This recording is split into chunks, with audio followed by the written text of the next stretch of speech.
Hello and welcome to our show, Tea Talk, Real Talk, Conversations Over Tea, where we bring guests on to talk about issues and topics that matter. And so we have a beautiful lady, her name is Anita Russell, who is an author, entrepreneur, just a philanthropist, a sister, and she's here to just tell us her journey about her book and what she's doing in this world for people. Hi, Sharon. How are you? It's a pleasure. Thanks for coming. You're welcome. You're welcome. It truly is a pleasure to be here.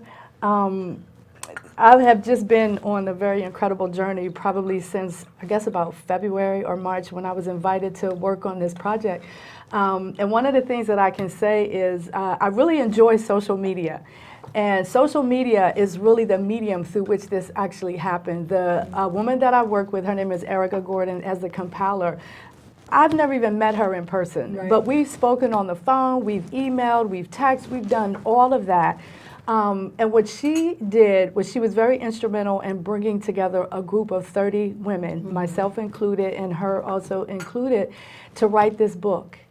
And it was an incredible journey on a personal level, but also in terms of connecting with I have like a whole entire network of people now that I did not have prior to the book. So tell us the name of the book. The name of the book is Motherhood, Dreams, and Success. And it's I'm sorry, I'm going to read the whole title. Motherhood, Dreams, and Success, You Can Have It All. Okay. And what the book is basically a testimony to, even though women are primarily responsible for taking care of the children and raising up the family and all that sort of thing. But, I believe God put a dream and a purpose in everybody, including women. Right. And so I think what happens is that we often find ourselves kind of putting all of the responsibilities and the family and, ministry and all of that. We put all of that before ourselves. Right.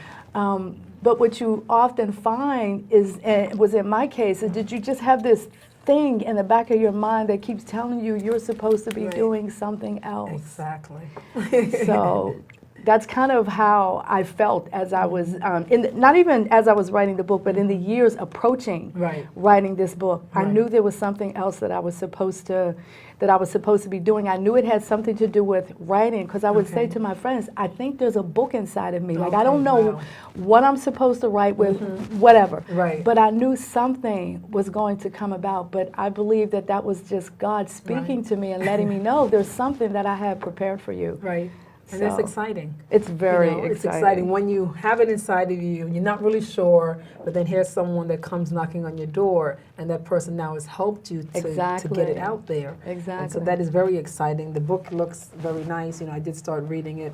The story is really a nice story. So you can tell us a little bit, just a drop. We do want people to pick up this wonderful book. Yes, absolutely. Absolutely. Really inspiring. So I'll tell you a little bit about my own experience in actually reading the book, because I had not read any of the chapters from any of the other women. Right. We basically submitted all of our work to the publisher, and they did everything to kind of put it together. So I couldn't wait to just order. I just needed one copy so that I could sit down and read each one of the stories. And reading the stories, having been on phone calls with them and meetings and all that sort of thing, and having voices and faces from social media, Facebook and all of that. But when I sat down and read each one of their stories, oh my gosh, it was just a very incredible, enlightening experience, because I heard them talk about different things, but then this kind of gave me a lot more insight and some of the things that they went through. But in all of it, people came through, and they got to the place where they were striving to be. Right, nice. So I'll tell you just a hint about my story in the book, because I really want people to go and read it, not just for my benefit, but just for the benefit of reading all of these incredible, it's almost like a memoir in a lot of ways. Right. So I start off the book talking about an experience that I had when I was very, very young. And I'm not going to give away any of the details, but it was an experience that was very traumatic for me. And I believe because this experience happened to me when I was so young, I don't think my family really realized the impact that it had on me. because I think people paid a lot more attention to my mom because it was a loss that we experienced, Right. and it was, you know, we both were impacted Right, by that. But right. I think people just kind of looked at me and said, "Well, she's too young. Right, She don't know what's right, they going don't on," understand. and all of that. But it did impact me in a really, really incredible way. Wow. And over the course of years, it's something that I very rarely talked about. I just didn't. It was just something that was Right. inside of me. It was something that happened to me when I was very, very young, but I didn't really talk about Right. it very much. But as I was writing this book, and after I finished writing, and we were going through the publication process and everything, and I was kind of synthesizing my feelings and all of that I experienced as I was doing the writing, and it just occurred to me that in a lot of ways my chapter is a tribute to my sister, because I talk a lot about three things: motherhood, sisterhood, and relationships. Right. Those are the three things that really emerged out of this book, Right. and specifically for me. And it's the sisterhood component that relates back to my sister. And what I came to realize is that so many women have touched my life. And I'm not saying men haven't. Right, I'm not saying right, that. right. But so many women have touched my life. I mean, I look at you. 3 weeks ago, I didn't know you. Just met. Right. Exactly, It was- exactly. From my sister-in-law, people I grew up with, people I went to school with, people I do ministry with, all of these people that touched my life Right. and created a sisterhood Right. for me that I didn't get to have Right. with my own sister. And when I Right. was younger, I used to often wonder what my life would have been like if we had, Right, you of know, we course. had the opportunity to kind of grow together and all of that. So that's one aspect of the book that really kind of, Right. as I was writing and everything. Other aspects, I really talk about my career Right. quite a bit. I talk about some of the dreams that I had when I was growing up, and one of the dreams that I always had when I was very young was that I was going to go to medical school. Like I had this Right. dream, like I was going to be a pediatrician, I was going to have my own office, I was going to just do all of these things. But as I grew, I also came to realize that sometimes we have a vision of ourselves that doesn't align with God's vision. Exactly. And so sometimes you have to kind of take maybe what you thought was your vision and put it over here Right. and begin to listen to God's Right. voice as He's guiding you and directing you. And that was really my experience. So when I was in college, that's when I realized medical school isn't for me because my career got taken in a very different Right. direction.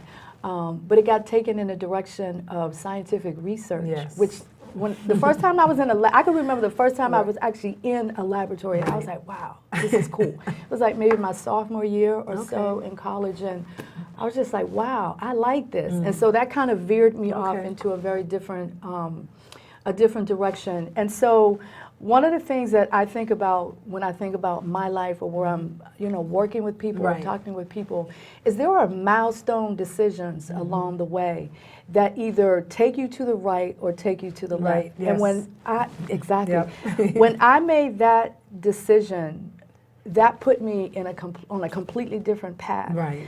That path is what brought me to New Jersey. Had I gone to medical school, everything would have been different because I had a completely different Right, of plan course. in place. And then God spoke to me one day, and I realized that this isn't what I'm supposed to Okay. be doing. So it kind of put me over here. And for a minute, I didn't really know what I was supposed to be Right. doing. So I spent about a year just trying to figure Figure it things out and all of that. So then finally I did, and I ended up, you know, going to school actually like a year later Okay. than when I graduated from high school. But I grew in that year, and I got to know a little bit about me and all of that. But like I said, that veered me in a completely different direction. And that direction, milestone by milestone by milestone, is how I ended up in New Jersey and Right. how I'm now sitting Right. across the Yes. table having this conversation Yes. with you. Yes. You know, So- and a lot of times people think that you need to rush into college, and I don't think that's necessarily true. People should sometimes take Exactly. a little time, whether it's 6 months, a year, 2 years, to really find yourself instead of just rushing. Because look how many people do either become doctors or something else, and they're not happy. That's not what Right. they wanted. And sometimes they quit halfway there, or they quit right after. You know, Absolutely. sometimes you have to just take a minute and just find out who you are, what it is that you want, what is it that God wants. Because like you said, it's not always what we want, that what God wants. Yeah, So, And some exactly. of us can't figure it out. You know, so I think that's wonderful that you're able to figure it out, take a little bit of time, and then find out who you are to be where you are today. Exactly. And interesting, in that year, I also found out a lot of things that I wasn't supposed to do. Because like I said, that decision to not go here, and it put me in that place where I wasn't quite sure. So then I just started exploring. I started looking at different jobs. I took civil service tests. I just took every test, military. I took every test that you could possibly imagine. But then as I was going through, it's like, oh, that's not what I'm supposed to be doing. I'm not supposed to do that. I'm not supposed to do that, etc. And then finally, I had an experience that kind of put me in the right direction to make the right choice, be at the right university, and then everything kind of fell in place after that. Yeah. So which university did you end up at? The University of Pittsburgh. Okay. Because originally my plan was to go away. I was going to actually not go away for my first 2 years. I was going to stay in Pittsburgh the first 2 years. And I was accepted into University of Pennsylvania. And that was when my plan was to go there, go to medical school, et cetera. But I had an interesting experience when I was there, and I was getting ready to register for my classes. And again, God spoke to me and just basically said, this is not what you're supposed to be doing. And I figure at that point, I had two choices. I could either listen to that voice or ignore that voice. And I decided, because the feeling that I had, the emotion that I had when I heard that, I just kind of knew, like, this is not what you're supposed to be, what you're supposed to be doing. So then after that, follow I just your did gut. it. Exactly. You really do. And you got to learn how to listen. And some of us do, because there's times when I am praying and I'm like, okay, Lord, you know, and I think I'm asking for things, but I don't always hear them, and I feel like maybe I'm not asking right, or maybe, you know, so sometimes it's harder for some people to really hear what it is that we need to be doing. Absolutely. So maybe there's just too much noise, as they would say, way too much noise going on up in here. Exactly. You know, but it's taking that time and just breathing and relaxing and just really trying to find out who you are and speak to God a little bit more. Yes. So and what nice. I find also is that because God works through people, you also have to begin to pay attention to the people that God is planning in your life. Like, some people are there for a particular season to do a particular thing. And then they move on, they move out of your life. And then other people are there for something a little bit longer duration. So again, I think about Erica. The point when Erica came into my life was the perfect point for her to be there. But I also know that that was God directed, because like you, I was praying. I had taken early retirement from corporate America about, it's over a year now, back in February 2013. And I know there were people who kind of looked at that and said, you are completely crazy. Why would you walk away from your, and I had a wonderful job. I had a wonderful job. I learned, it was an incredible learning experience. And I was there for over 20 years or so. It was very well established. People knew me. The CEO knew me. You know, all of those things. So it was great. But again, just like when going into, initially when I thought I was going in one place in college, and God spoke and said, this is not what you're supposed to be doing. What he spoke to me in this instance was, your time is up here. You've given everything that you were supposed to give, and you've gotten out of it everything that you're supposed to get out of it. So it's time for you to move on. But it took me a while. Like, I didn't listen at first, because I was like, okay, I just need to make sure that this isn't my own chatter, that it isn't my own thoughts. I needed confirmation. And sometimes you can ask God, like, I need to know that this is really you speaking to me. And so I asked for confirmation, and he got it. And when I got it, I was like, okay, I'm definitely supposed to be leaving. So. Yeah, no, that's incredible.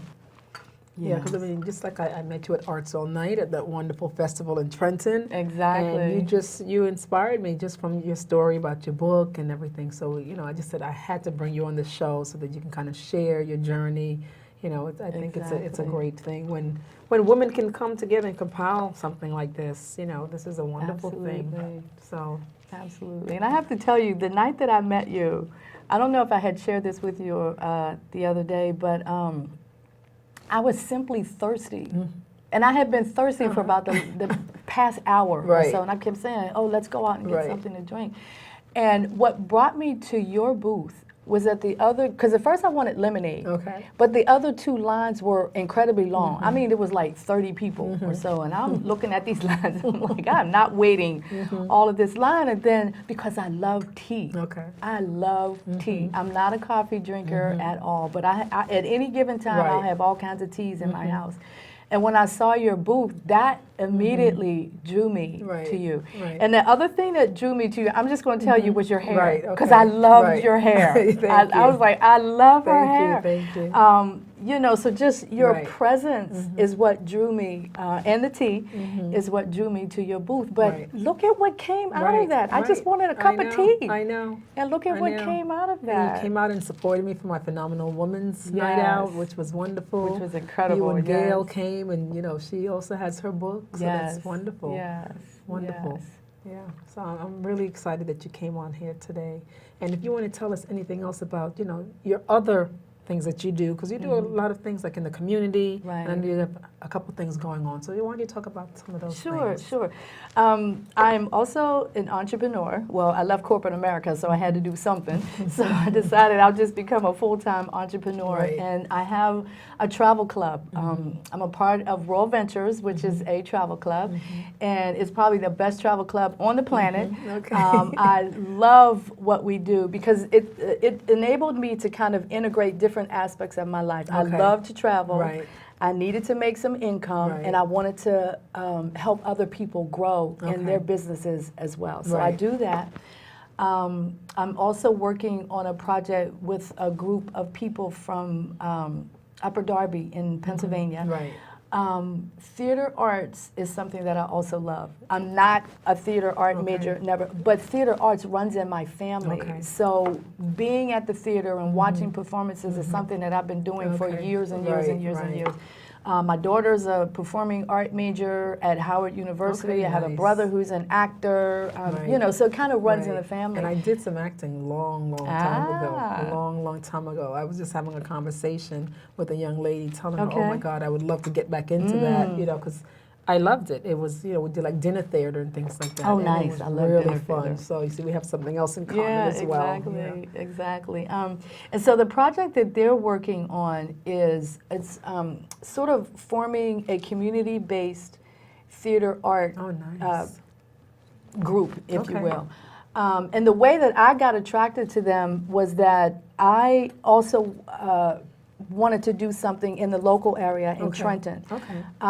And I had been introduced to their organization like about 5 years ago. Okay. Just randomly, somebody that I was working with said, you should check these people out. Okay. I'm like, oh, okay. It's an organization called IC Movement in Okay. Upper Darby, and they do all kinds of performances and things like that. But for like 3, 4, 5 years or so, I didn't really pay that much Right, attention to right. them until one day, the gentleman that I believe he's the executive director reached out to me on LinkedIn. Wow. And I'm like, oh yeah, I remember Right. this organization. Somebody told me, Right, etc. okay. So then they just happened to be having an event, and I went to that event. Right. And they have a goal, a vision of using what they do in theater arts to disciple families. Oh, okay. And so what they're creating is this vision around using theater arts to draw families in. Nice. So not just to drop their children off, but to Right. kind of be involved Exactly. with That's that. nice. And then the productions that they do, the learning that they do, because it's all based on learning the word and Okay. being in scripture and all of that. What they do is they'll have things planned for the kids to do at Right. home with the family. So the Perfect. ultimate goal is Wow. discipleship in the home, but Nice. connecting it to theater arts. Nice. So I'm just That's like really exciting. excited to be working on yeah, that. that's exciting, and it makes it even more exciting for me because with what I do, you know, with my workshops, Mm-hmm. I decided about a month or two ago that even though, what I do is for the youth, whether it's young kids or not, and I do it for some adults, I wanted to start focusing on the family. Oh, nice. Because yes. as you know, especially in our communities, whether it's a single parent or parents are just working too many jobs and the kids are left at home and nobody's really educating them in terms of etiquette and things like that, I wanted to really concentrate on the family. Instead of me just teaching the kids, teach the family. Absolutely. Let the family learn also about dinner time. Because I know for me, growing up, we sat down and had dinner together. Yes. And when you have dinner together, there's so many important things that happen. So one, you're going to build a stronger relationship and bond. Yes. You're going to ask that person, well, how was your day? If there's any problems in school, that's the time to talk about it. Yes. It's also going to probably, you're going to eat healthier, because I think when the family's eating together, you're going to tend to cook healthier. You're not going to be out eating fast foods and things like that. Plus, you're going to save money. Right. If you're not eating out. You're going to just do so many things together, and it's just a wonderful thing. So I love to hear anything that's family oriented. I know it was about 2 or 3 weeks ago that Trenton, they had a family day, and I was like, wow, that's exciting. So I had to go and do my little volunteering there, because anything now that's about the family, I'm just all for that, because that is the key to also less violence. Absolutely. So that's just exciting to hear that. And one thing that you touched upon is single parenthood. So I am a single mom. And I know sometimes there are people who will look at that with a somewhat negative attitude. But what I have found is motherhood in general is something that has really, really strengthened me. And so I mentioned those things, motherhood, sisterhood, and relationships. And what I've found, because I have 2 daughters, I mentioned my one daughter, Olivia, who's a student at Howard University, but I also have my other daughter, Hillary, and she has a son, Zane. And we kind of live in the house together and everything. And that sisterhood is something that is beginning to emerge. Right. It's beginning to emerge between myself and my daughter, Hillary. Right. We've had some challenges in our mother-daughter relationship over the years. Like every other mom, right? Yes, some major challenges. But when I look at her now, she is just growing into such a wonderful, other-centered, because she kind of went through that thing where it's kind of me, and all of that, but she's really beginning to look at herself from a completely different perspective. But what that's helping us to do in our relationship is now add sisterhood onto motherhood, especially since she's a mom also. Right, and so that's the change. So when they have their own, they understand. They couldn't, not that they didn't have the mind to understand, but now they really can, because now they're going through some of the same things. Like when you were as a mom, they can relate a little bit better now. So she's walking in that role that I used to walk in, and the changes that I'm seeing in her. And I would say, I think changes is a weak word, what I'm seeing. What I'm seeing is transformation. And that is helping our relationship, but not mother-daughter. It's more like beginning to be that sisterhood kind of thing, because we can talk about things that, like 5 years ago, no way. I know. But now we can talk about different things. And then my other daughter, Olivia, I'm still kind of mommy to her, which is fine. She's the younger one? Yeah, she's the younger one, which is fine. But Olivia is incredible. She's an incredibly talented person, and I tell her all the time, you have no idea how gifted you are. You have no idea how much is going to come out of you, because it's that growth process, and the more you grow, the more you develop, the more gets revealed in terms of what your potential is and all of that. So she's in New York now. She's in a program, William Esper Studio, and she's studying acting for the summer. So it's her and then some of her friends and all of that. So again, that motherhood thing, that sisterhood thing, and the thing that ties it all together is the relationship. Yes. You know, and really, really bonding and building those relationships. And those relationships are also or I should say building relationships Right. is what drives my businesses also, because you know, people talk about network marketing, but for me, the network, it is network marketing industry, but underneath it, Right. it's all relationship. about relationships. It is. It's all is. about It building is. and cultivating Yes. relationships. Yeah, you can get things done more if you have a relationship with a person. Exactly. You can't just stick things in their face and try to sell. It's getting to know the person. What is it that person wants or needs? How can you help that person? Exactly. You know, a lot of times people are not about that. They're just about selling you and pushing things in your face. And that's not how you build a relationship. You have to really speak to the person, hold their hand, you know, and just really talk and get to know them more. So, Absolutely. yeah, I mean, I'm so excited that I met you. You know, you're a positive sister. Thanks for being my new sister. Thank you. Know, you. I am really excited, and I really want to learn more about the travel club because I haven't had the time to travel because of my business being an entrepreneur. But I definitely want to learn more and, you know, do some of those things with you ladies. It's fantastic. Last year, I'm a big proponent of family vacation. Like, I'm the kind of person, I'll call my brother in California, I'll call my brother in Pittsburgh and say, we're going to Florida for Christmas. And actually, we did that. Last year in 2013, we all, you know, and some of my family flew to flew to New Jersey. We got in a van and we drove down to Florida. So travel has always been something that I've been very, very passionate about. And then we were, another trip we went on last year was Mexico. We were oh my gosh. And we were there, it was myself, my two daughters, and Gail. The four of us went. The four of us went, and everybody else at the resort was basically a travel club member. It was phenomenal. I definitely have to go because I keep saying I want to travel, and I don't take time, which, you know, is so important. You have to take time for self and family and do things like that. I know growing up, it was always fun. We used to get in our car, we had a wagon, and we would drive everywhere. You know, we'd go to Canada, we'd go to Florida, we'd go to Detroit, and my mom would make these sandwiches, and, you know, we're from the island, so she'd make all these, like, you know, fried things, fish and things, and fritters and all that fun stuff.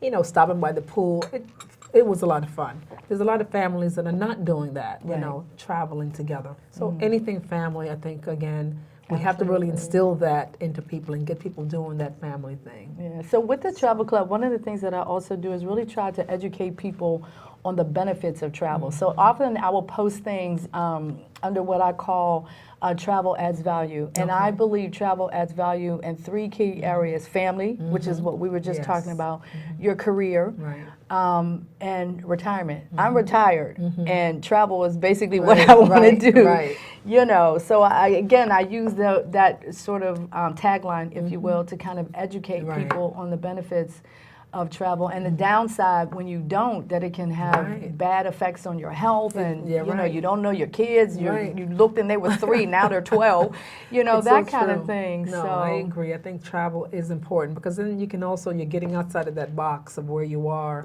and you're learning about other people and other cultures. You know, those things are so important to help you to grow and to be a better person as well. So that's an awesome thing. Again, I'm excited to really learn more about that travel club. I want to be a part of that for sure. So, well, darling, thank you so much. The time again has just gone away so quickly. You know, when you're having fun with someone that's awesome and inspiring like yourself. So until next time, thank you for joining us. Bye-bye. Bye-bye.